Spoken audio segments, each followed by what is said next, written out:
I had a green card. I had legal status. I had permission to live and work in the US. But somehow, I still felt powerless. I had never experienced life where my competence did not translate. Last episode, I showed and I shared how moving to America slowly shrunk me, contrary to my expectations. But what I didn't understand yet was that shrinking had less to do with immigration status and more to do with losing the systems that had once made me effective. I had the legal right to build a life here, but I had lost the environment where I knew how to operate. Hi, I'm Lydia, and here we ground ourselves and name what is. So I share real life stories in the context of and about transitions, not the polished versions here, just honest ones, so that when life is shifting under your feet, you don't feel crazy or alone. And if you're becoming someone new and you don't fully recognize that person yet, you're in the right place. Now let's get back to my loss. There were new institutions, new things to figure out, unfamiliar systems. I don't know if I told you a time, I think I did, maybe far behind, not sure. There's a time I had run the credit card so much, and my husband's like, "You're ruining our credit score." And in my brain, I'm like, "I'm ruining what?" I had never heard of the term credit score in my life. And I felt like, geez, this must not be what I'm supposed to do. Just adding on top of my already feeling insecure and feeling like a toddler in an adult body. These new institutions, things like credential evaluators, never heard them before, and things to do with taxes. As far as I knew, tax was something my employer filed. It just felt really, really weird.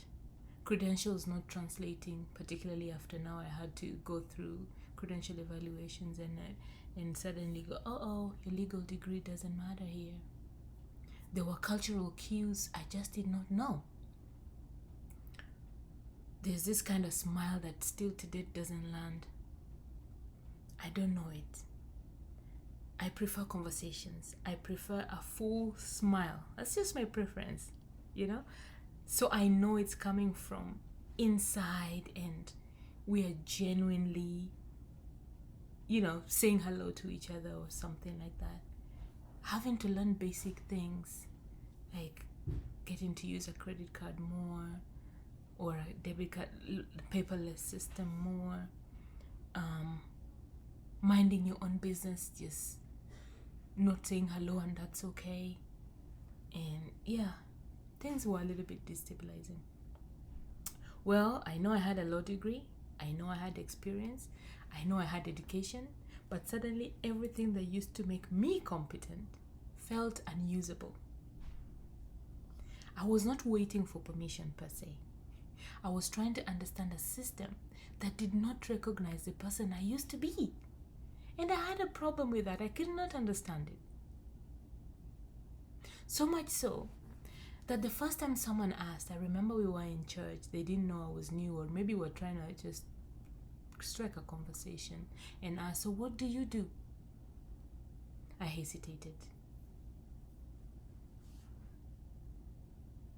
In Kenya, I knew the answer. Here, I didn't. I didn't realize how much identity is tied to momentum. When your progress pauses, your self-perception really starts to shift.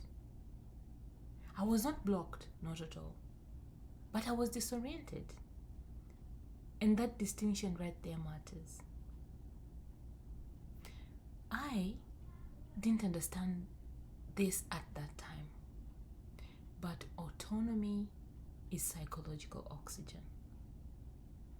When your environment removes the systems that make you effective, your nervous system shifts into caution. You become quieter. You become more hesitant. You question things. You become more careful. And from my experience, if that lasts long enough, you start and continue to shrink. I noticed I became less decisive. I was more dependent. I was more unsure of myself. Not because I lacked intelligence, but because I had lost the environment where my perceived intelligence made sense. And there's something powerful about structural familiarity. When you lose it, you can start doubting yourself. I thought I was losing ambition. Like, how can you not know how to do this? How can you not know your next steps? But I was actually losing agency. And looking back, I wish I knew better. And that's the reason I do this. My reaction was not crying every day. I wasn't falling apart, at least from the outside. But looking back now, I was already sliding toward depression. I just didn't recognize it yet. I'll talk about that part later on. Stick with me. So if parts of your life feel unfamiliar right now, ask yourself, am I incapable, or am I navigating an environment that hasn't learned how to recognize me yet? Those are two different problems. If you feel disoriented in a new environment, I would encourage you to choose one small decision every day that reminds you that you still have agency. What you eat, where you walk, what you read. Agency rebuilds slowly. Well, and just as I was adjusting to this new environment, another identity quietly entered my life. Sneaked in, without being told, without me even knowing its name or whatever it would mean. You know what it was? Military spouse. I didn't choose it, but it would definitely begin to shape almost every decision I made, including that of our family. I hope this hits somebody today. And if you've ever moved somewhere and felt like your competence disappeared overnight, tell me in the comments. Also, subscribe, like, and share with someone who might need this. And if this season feels uncomfortably familiar, which I know it will for some of us, stay with me. We're only at the beginning of the story. See you tomorrow.